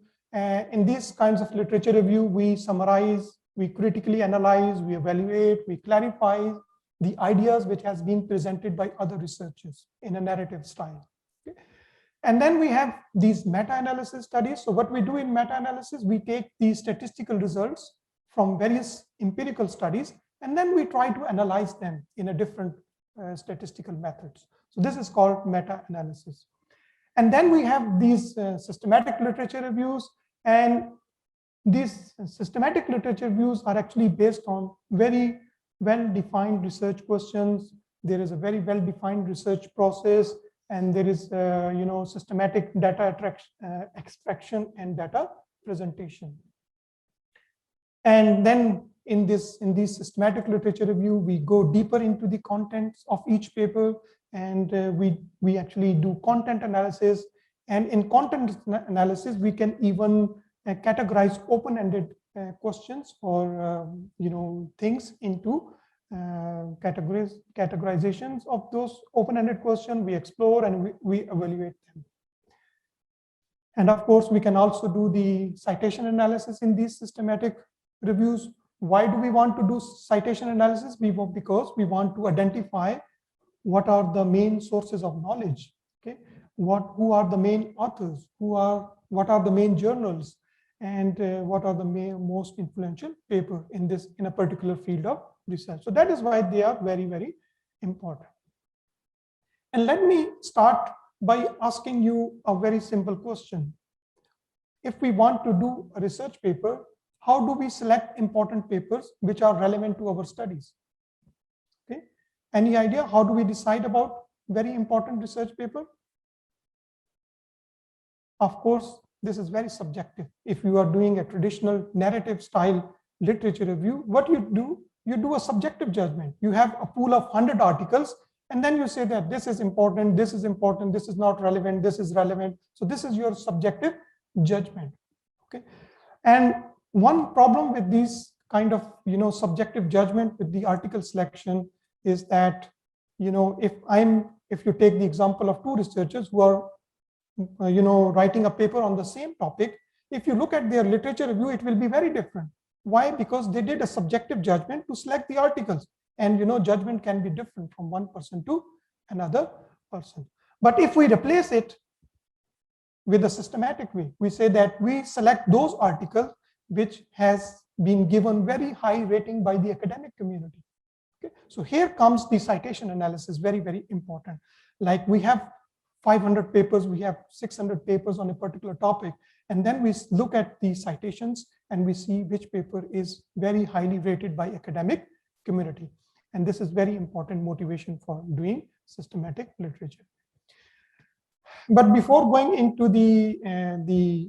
how we did this review, I would like to talk about the energy convergence. What do we mean by energy convergence? So there are basically three aspects of energy consumption. That is the energy efficiency, carbon emission, and energy use. And these three aspects of energy are very closely related, or they are interlinked. And for example, if the energy consumption is implemented efficiently, what does it mean? It means that we can produce higher output with less energy. Okay, as a result, it will be linked with energy efficiency and less emission. Okay, so if we look at the existing literature on energy convergence, people have been talking about energy consumption convergence only, or they were talking about the convergence in energy emissions independently, and then some studies have been talking about the energy efficiency. So what we did in this paper, we also studied all these things together to get a better review because they are interlinked. So why should we study energy convergence, or what do we exactly mean by energy convergence? You know that we have some industrialized countries. Okay, they have a very high use of energy consumption, and also they are having very high level of carbon emission. On the other hand, if you look at the developing countries, so they are using relatively less energy compared to the advanced countries. So in the longer term, we are expecting that the developed countries, they are going to reduce their energy carbon emission Why? Because they are now moving towards the renewable energies or the energies which are having less emissions. So their growth rate is coming down, whereas the developing countries having a higher emissions or higher convergence energy use. So what people or researchers are trying to do, they would like to see if they are converging to each other or not. Okay, so this is what researchers try to establish. They want to see if countries are converging to each other in energy use, energy efficiency, and carbon emission. And there are different reasons for the convergence. As you can see here, there are technology spillovers from one country to another. If an advanced country is using one particular type of technology, then the other countries, developing countries, also try to match that. So that is why there is a transfer of technology, which brings the energy convergence. And also due to the new classical growth model, and also because of the globalization and international trade. So this diagram here is showing the convergence in CO2 emission. So this is a data of 100 years. So the countries which are which you see here, I cannot use my, but if you see the countries on the top, they have very high carbon emission initially in the early 1900s, and as you see, their carbon emission is coming down. Whereas if you look at the bottom side, there are many countries, developing countries, which are having less energy carbon emission, but as time moves on, they are converging with the richer countries. So this is what researchers want to test, if the countries are converging or not. So basically, there are 3 literature reviews. Thank you. So if we look at the existing literature, we found 3 very important literature reviews on this topic.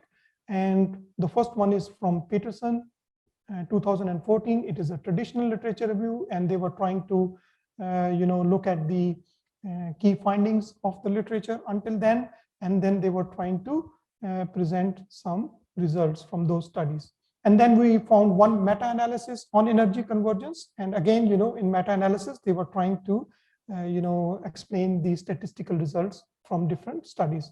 And then recently, there is another paper published in 2020. Again, it is a traditional literature review. So you see here that there is no systematic review on this topic, and we decided to do it, even though there are some literature review, but you will see that it will be different from the previous studies. So why do we do systematic review? Again, just to summarize, it will tell us the evolution of the literature. It will be telling us the detailed contents of the empirical paper. We will be identifying what are the most influential journal articles and papers. And of course, this is very useful for future researchers who want to do research on this topic. Our paper will be very helpful for them. And this paper is already in a very good journal, under review, under a good journal, and we got a very positive feedback. So the first step that we have to do in systematic literature review is the article selection process. This is very, very important. And this is a very key difference between a traditional review and a systematic review. How do you select your article? And there are many different databases available if you are searching a relevant article for your research. And for example, we have Web of Science, and we have Scopus, and all, many journals, good journals, they are being listed in Web of Science and Scopus. And what is the difference between Web of Science and Scopus? It is only the difference of quality. Web of Science has a very strict criteria in order for a journal to be included in the list. And then we have a Scopus database, which is less strict in including journals into this. So people say that Web of Science is a gold standard, and then Scopus is very broad. If you look at the number of journals, Web of Science has, around 12,000 journals listed in them, whereas Scopus has around 26,000 journals listed in their database. And then there are also many other databases, for example, Science Direct, Business Source, ProQuest. They are also very good data sources. But the main difference between these two is that in Scopus and in Web of Science, we can search only in title, abstract, and keywords of the paper. Whereas in these databases, we can search the full text. Okay, but for this paper, we decided to go for the Scopus database, and the reason is that we have access to the Scopus database, and also it is broader and it has more broader coverage. And we searched the keywords like energy, environment, emission, efficiency, and convergence in the Scopus database. And this is the flow chart of the article selection process. And I think you cannot see it, but let me tell you that when we searched these keywords in the Scopus database, we ended up with more than 40,000 documents, which were talking about these things. But of course, these keywords are being used in many different fields. So what we did, first filtration, we only limited to the field of economics, econometrics, and finance, which left us with 485 papers. And then we looked at only journal articles because we wanted to work on them. We removed conference proceeding or book chapters because they are not considered they are not considered very high quality. And then we manually went into these around 400 articles. We searched, we read their abstract, and we identified that there are 162 relevant articles.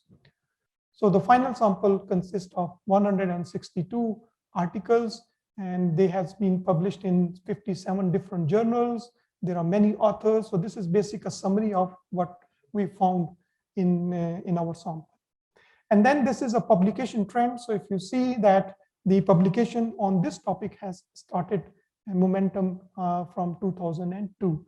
And this could be motivated by the CO2 protocol, which is the guidelines from the United Nations. And in those guidelines, the developed countries were especially required to reduce their carbon emission. This led to the academic peoples to research on this topic and to see if the countries are bringing their carbon emission down or not. But you see, this is very growing topic. People are making more and more research on this.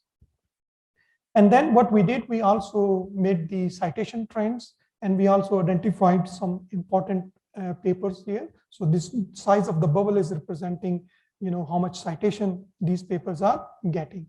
So if, for example, if a new person wants to start research in this field, he has to look into these papers. They are very important sources. And then we went into the detailed content of each paper, and we extracted the information. And we can see here that out of 162 papers, we found 156 empirical studies. They have tested the convergence among the countries and regions within a country. And there are about 3 literature review, 2 theoretical papers, and 1 meta-analysis. And then we looked at what kind of convergence variables they were studying. And we found that most of the studies, you cannot see it here, but most of the studies were looking at the convergence in energy consumption, CO2 emission, and energy efficiency. So there are 140 papers out of 162. And then there were some papers which were about price convergence, energy price convergence, if the price of energy is converging between the countries or not. And then there were some papers which were talking about carbon tax convergence and energy production convergence. And then we, categorized our papers in different, themes. And here you can see here that it's again, the font is very small, but we divided our papers into output-oriented, studies and input-oriented studies. So what do we mean by output-oriented studies? It means that they were testing their convergence on carbon emission, because carbon emission is considered as undesirable output in the energy consumption process. And then we have many studies which were talking about the energy consumption side convergence. And the main variables being used in emission was carbon emission, but also we have some papers which looked at the convergence in the SO2 and some others. And in the in the input-oriented side, we see that many papers are looking at total energy consumption convergence. So let me go quickly. We have some, we identified how many studies have done the cross-country convergence analysis and how many countries were done on the single country within the region convergence. And then if we look at the methodologies, so we identified 4 main methodologies in this topic, and now many studies are now using club convergence idea. Okay, so time is short, so I will just skip to the results. And here you see that we identified how many papers came up with the result of convergence, how many papers came up with the results of divergence between the countries, and how many studies came with no convergence, no divergence. And you can see there is overwhelming majority of studies have found that countries are actually converging to each other in terms of energy consumption. And these were the results from the within country convergence. And then we have the convergence across different regions of the world. And again, the overwhelming majority of the studies have done or have came up with the results of energy convergence, but we also have the evidence of divergence. And then we identified most influential journals. Most productive journal is the Energy Economics, which is published in a lot of journals. And then we have the ranking of the journal based on citations. So again, Energy Economics is the leading journal in this area. And of course, this is also information for the researcher who want to work on this field. And then if you look at the publication trend in different journals, top 5 journals, so again, you see that Energy Economics, which is a very, very highly ranked journal, they are publishing a lot of articles on this topic. Also, there are some other journals. And we also identified the top authors, but let me give you the conclusion of the paper because time is very short. So this paper is actually a very unique symptomatic literature review investigating the energy consumption, carbon emission, and energy efficiency convergence.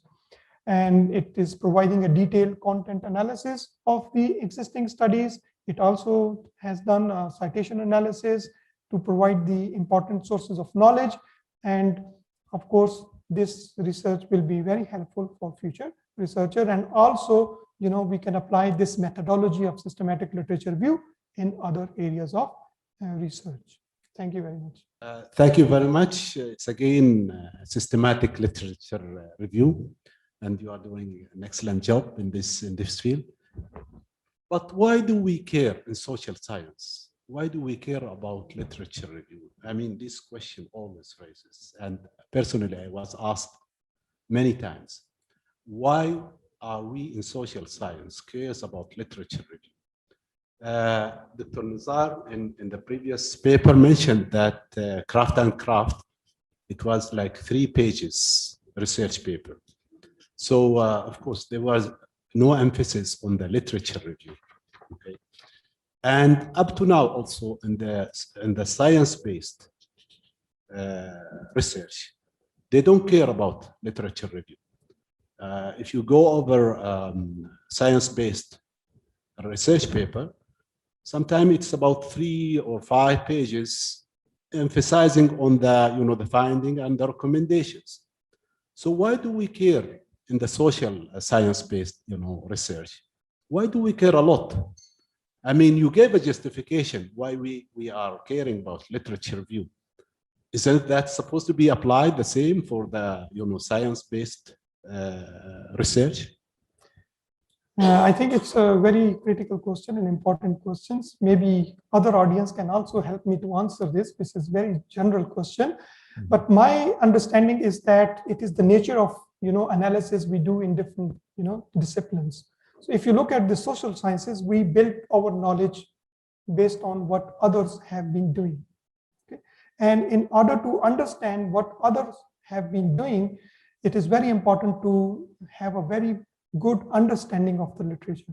For example, if I'm doing a paper on energy growth nexus, for example, so what do we, for example, if I'm doing it in Oman, so I will have to see the literature. If somebody has already done some research, I can build on that. I don't need to do the same thing again. I have to build my research on the gaps, not exactly just replicating what somebody else has done.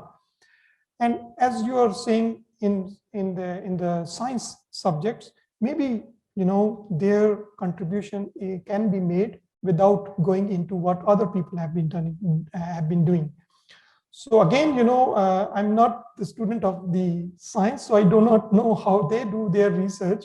But as I am educated in social science and in economics, we always do literature review to identify what is our contribution, what are the research gap, and without that, nobody will accept my research, because if you submit your paper to a journal, the first question they always ask, what is your contribution?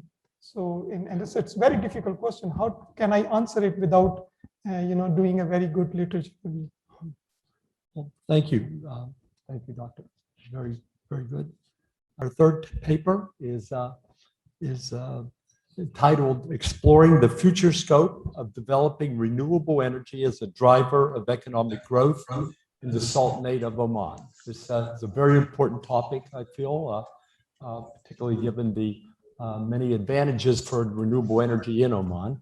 The authors, would be three presenters here, as well as authors. Dr. Lena George, she's at the University of Technology and Applied Sciences in Muscat. Dr. Sufi Asra Rubin, University of Technology and Applied Sciences in Muscat. And Dr. Aisha Begum, University of Technology and Applied Sciences in Muscat. So why don't we go ahead with this presentation. Good afternoon, Dr. Gregory, for the short and crisp introduction. Thank you so much for giving an introduction about Dr. Lena, Dr. Sufi, and myself, Dr. Aisha Begum. A very good afternoon to the Dean of the College and the eminent personalities who are present at the occasion and those who are presenting online. My warm greetings to the entire team and the faculty members of the Mazoon College who have been involved in the implementation of this international conference. It's a pleasure to make this virtual presentation. In this presentation titled "Exploring the Future Scope of Developing Renewable Energy as a Driver of Economic Growth in Sultanate of Oman," we are going to find answer to the questions: how long is the crude oil resources of Oman going to last? Where is the world's largest solar power project? And how Oman is going to replace its non-renewable resources to renewable resources. I would like to define renewable energy. Renewable energy is clean energy which comes from natural sources or natural processes that can be constantly and easily replenished, such as sunlight, wave energy, wind energy, thermal energy, etc. Let's begin with our introduction. Oman is the 7th largest producer of crude oil within the Middle Eastern countries. Oman is highly dependent on its fossil fuel sector. Around 80% of the government revenue and 40% of the GDP were made up from the oil and gas sector, which are a form of renewable energy. Which are a form of non-renewable energy source such as fossil fuel, nuclear energy that cannot be replenished and hence considered as a limited source of energy.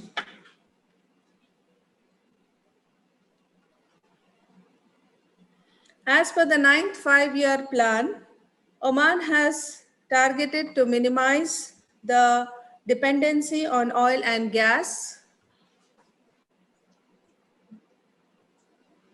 and according to the findings of the Oxford Business Group,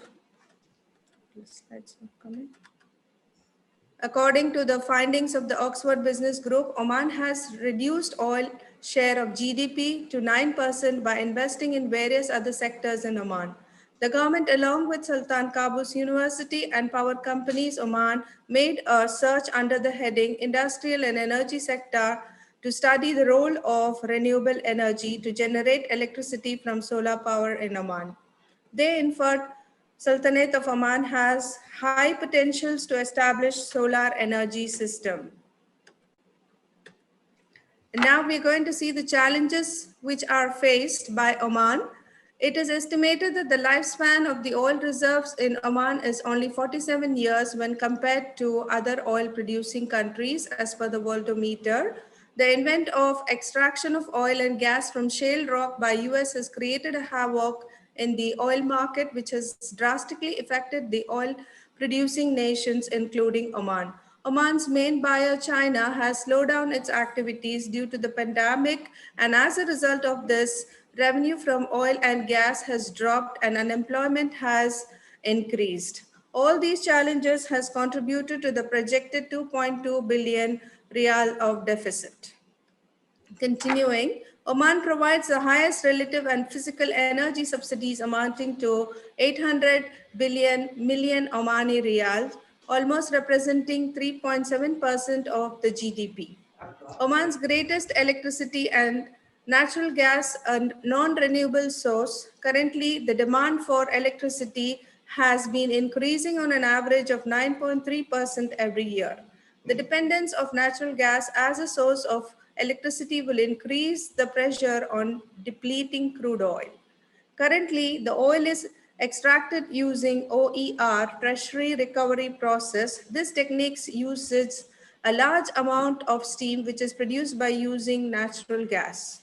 All the above challenges has addressed if they are addressed if renewable sources of energy are used, can be addressed if renewable sources of energy are used. Solar energy can be used to produce steam instead of gas, and the gas can be saved and used for export and increase the revenue generation for the country, thereby increasing the GDP of Oman. Dr. Sufi will continue with the objectives of the study. Thank you, Dr. Aisha. I'll be continuing with objectives, literature review, and methodology for today's presentation. So 2 objectives of the study has been framed. The first one is to examine the impact of dependence on the renewable energy on GDP in the Sultanate of Oman. Second objective is to explore the possibilities of diverting the dependence from fossil fuels to renewable energy for economic growth in the Sultanate of Oman. Various literature review has been done for the present study. I'll be discussing few of them in the presentation. The first one is from Al-Darraji and Amir. In the year 2020, they have assessed the effect of renewable energy on economic growth for a period of 2008 till 2015 from 18 different countries. 3 independent variables were taken up for this study, that is renewable energy, capital labor, and trade openness. And GDP were taken up as a dependent variable. They have used non-parametric approach, FMOLS, econometric technicality which was used, and the result revealed that there was a strong positive relationship between the economic growth and 3 inelastic independent variables. The study has also determined that dependence on conventional energy must be decreased and investment should be stimulated in renewable energy. In the year 2019, Singh has examined the association between production of renewable energy and the growth of economy. The study was for a period of from 1995 up to 2016 between developed and developing countries. The findings was that the impact of renewable energy on the economic growth was different for developed and developing economies. Singh has also used FMOLS regression model and identified that there was a substantial impact on developed countries by 0.07% than the developing countries, which showed a correlation of only 0.05%. In his findings, he concluded that in future, countries can expect an environmentally safe economic growth with the production of renewable energy. In the year 2017, Armeneliu, along with his colleagues, has explored the contribution and influence of renewable energy on the sustainable economic growth of 28 European countries between the period of 2003 and 2014 and the causes for its association. They have used regression model and found that there was an overall positive relationship between the renewable energy and the GDP of each country. Among all the different forms of renewable energies, the economic growth of all countries was highly influenced by biomass energy. Roland Claes in the year 2016 estimated the effect of renewable energy usage to economic welfare with the panel data techniques. As per the study, renewable energy usage had a strong positive impact on the economic growth. His study has suggested that boosting renewable energy will not only support environment, but also improve the economic well-being of the countries. Another study, which is done by Wen Ling Liu in the year 2016, investigated the effect of renewable energy from 31 provinces of China for a period of 2000 to 2010 on provincial real GDP and local rural income. Using the regression panel data technique, the study found that there is a significant positive effects on expansion of income among the rural household with the deployment of renewable energy. Based upon the above literature review, which has examined the phenomena of exploring the future scope of developing renewable energy for spearheading the growth of economy, which provide a basis for to find out the research gap for the present study. Research methodology. A combination of descriptive and conclusive research was adopted in the present study to explore and describe the impact of dependence of renewable energy on GDP and the possibilities of diverting the dependence from fossil fuels to renewable energy. The information was gathered through various secondary sources. Now, Dr. Lina will be continuing with the findings of the study. Thank you, Dr. Sophie. Now, the findings of the study. Based on the objectives of the study, we have examined the impact of dependence on the renewable energy for GDP in the Sultanate of Oman. It was observed from secondary studies that 86% of the country's revenues and 40% of the GDP depend upon the revenues earned from the sale of oil and gas, and the remaining 14% depend on other sectors like manufacturing, fisheries, tourism, etc., excluding renewable energy. This is because the country has just initiated the production and usage of renewable energy, and revenues have not yet been generated from this sector. The following chart represents the current scenario of Oman's economy, which is crippled by the declining GDP. It is evident from the chart that the GDP has declined to $15,343 in 2019 from a GDP of $16,521 in 2018, which means a 7.3% decline from the previous year.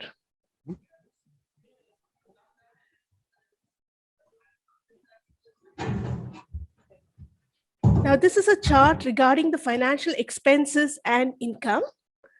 Oman is a country which provides a number of subsidies and other forms of funding support towards a number of public services and economic sectors. This, along with the fall in prices of oil in the international market, has led to the decrease in the government revenues. And hence, there is a large gap between the country's expenditure and revenues, which has resulted in the government debt accounting for 55.2% of the country's nominal GDP in December 2019. The chart represents the overall expenditure, which ranged from 13.8 billion to 13.2 billion over the 5-year period of 2015 to 2019, and the revenues from 9 billion to 10.7 billion for the same period. Now, coming to the history, the demand and consumption of electricity, the Oman Power and Water Procurement Agency has provided the 7-year statement on electricity demand and consumption. The report states that there is a constant growth on the demand and consumption of electricity in Oman. The first chart shows the historical demand and consumption of electricity for a 13-year period starting from 2005 up to 2017. As per the report, the growth of demand and usage of electricity is 9.3% on an average, with 8.1% during the peak times. As per the forecast made by the Oman Power and Water Procurement Agency, it was seen that there will be an average demand of 3,091 megawatts of electricity from 2017 up to 2024. Now, this table is showing the details of electricity demand projection from 2017 and 2014. As per the projection, the expected demand for electricity is growing at an exponential rate of 7% during normal times and 6% during the peak. Similarly, in the low case and high case, there will be a growth of average demand of 5% and 9% respectively, while the demand growth during the peak will be at 4% and 8% for the respective cases. In the current scenario, if Oman remained dependent on fossil fuels for production of electricity, it may not be able to meet the high demand for the further years, as the fossil fuels are getting depleted and may remain only for another 47 years.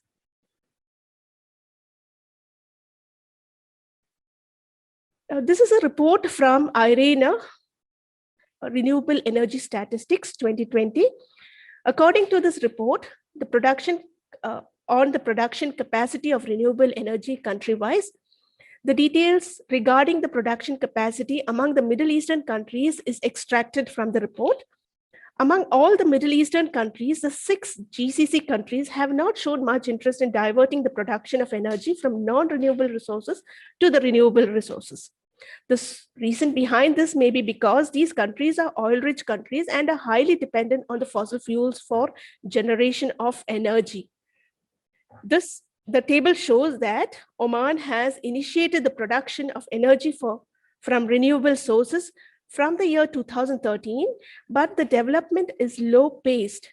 According to the 5th five-year plan, the country has decided to invest more into the building up of production units for solar energy and wind energy as a step towards the diverting to sustainability. Production of renewable energy by the Middle Eastern countries in megawatt hours. This is a table showing the actual production during the years 2010 to 2018. Now, from the information gathered from IRENA, Renewable Energy Statistics 2020, regarding the production of renewable energy, it is evident that even though Oman has a capacity for producing 8 gigawatts every year from 2017 to 2019, it had produced only 16 megawatts every year, which is very less. It means that the country is not utilizing its full existing capacity to produce electricity from the renewable resources. Therefore, it is recommended that the country focus on utilizing its full capacity to produce more. It is sure that depending on renewable energy will be affordable and cheaper in the future. A large saving can be generated by reducing pollution-related cost and health cost if the country diverts to renewable energy for its electricity production. The usage and demand for oil can also be reduced. Economic development can be expected with opening up of secondary manufacturing industries and creation of new job opportunities. Now, Dr. Sophie will continue. Thank you. As per the study done on renewable energy resources, Oman, by Authority for Electricity Regulation, Oman has abundant resource for producing large capacity electric power from solar energy. As per the feasibility study done by DIAM for generating electricity through solar energy, 23 promising sites were located. Out of 23 sites, 4 of them were identified as the best location for setting up power plants. In case of wind energy, the feasibility study done by DIAM has identified 15 most potential sites for producing wind energy because wind in these sites reaches around 11 meters per second. Salalah has existing possibility for wind power with a generation capacity of 580 megawatts. Various job opportunities, direct and indirect jobs, can be generated by shifting to renewable energy. As per the reports of IRENA, it is estimated that 11.5 million jobs, both direct and indirect, were created by renewable energy. It is also estimated that if the countries focus on supercharging the energy, transition jobs up to 30 million can be created globally by the end of 2030. As per the statistic from IRENA, International Renewable Energy Agency, various jobs can be created in different sectors in renewable energy in Sultanate of Oman, and it can have a positive impact on the economy and the GDP of the nation. Now, Dr. Aisha will conclude, will be doing the conclusion. Thank you.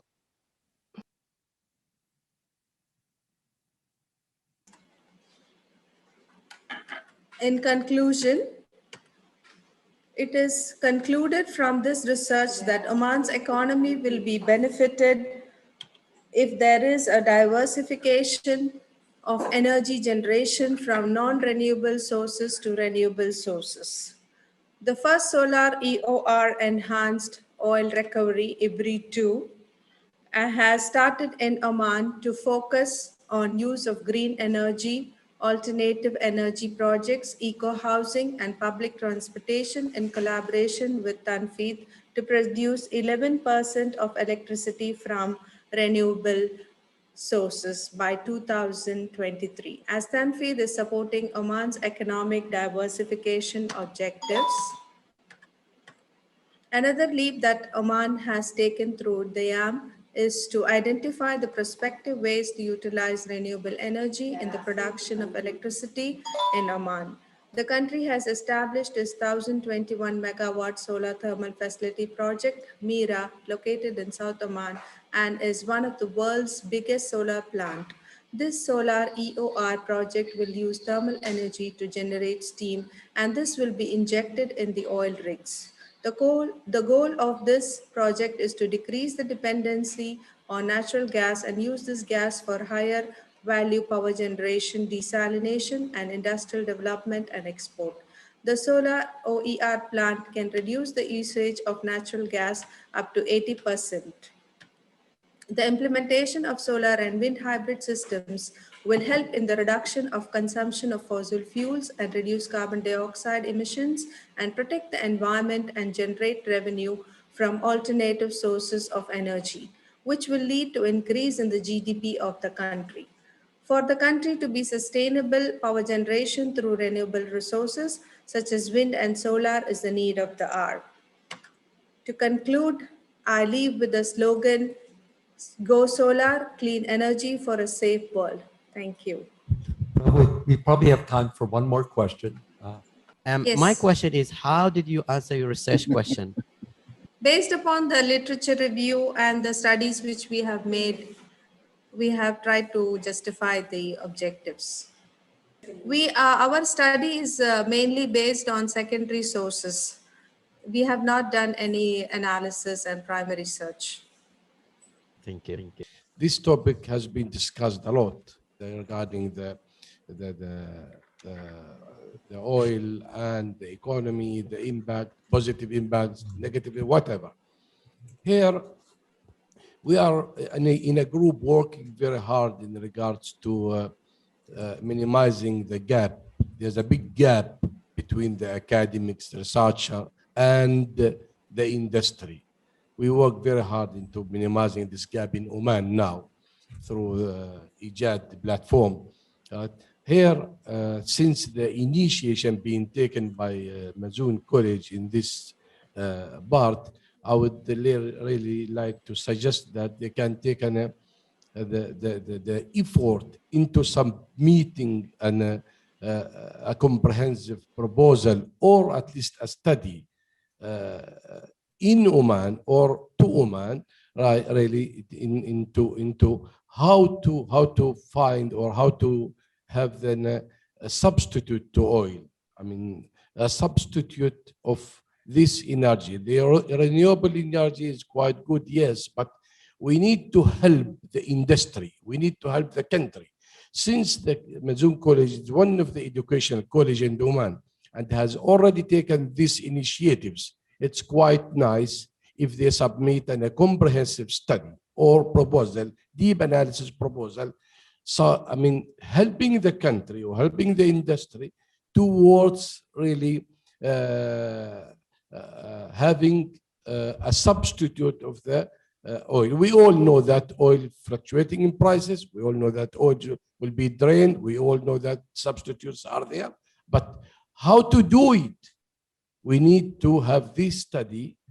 That's why I'm suggesting this to Mazoon College to go ahead submitting this study, and it will be a wonderful study that's supporting the country at this time, which is really, we are still, as the information shown, we are still more than 80% depending on oil. So whereas we know that there are some countries, well-developed industrial countries, quite good in economy, they don't have oil. So why don't we help the country by submitting this, taking into consideration different aspects and different levels, such as business, job opportunities, tourism, the high technology, AI, and everything that has to be looked into this, and having a group of people, 2, 3, or 5 people really, to do this job and get it the name of Mazoon College to submit it to the industry. That will be a really a unique impact towards the supporting the country, particularly at this time where they are really in needs of having such substitute. Thank you very much. All right. Okay. Well, thank you, Dr. Lina, Dr. Sufi, and Dr. Aisha for your excellent talk. Thank you. أيها الحضور الكريم، وصلنا بكم إلى ختام هذه الجلسة من هذا المؤتمر في هذا اليوم، ونأمل أن نستكمل غدا بإذن الله تعالى افتراضيا الجلستين الانطلاقيتين من المؤتمر، ونسأل الله أن يحفظنا ويحفظكم ونلتقي بحول الله تعالى على خير. في أمان الله.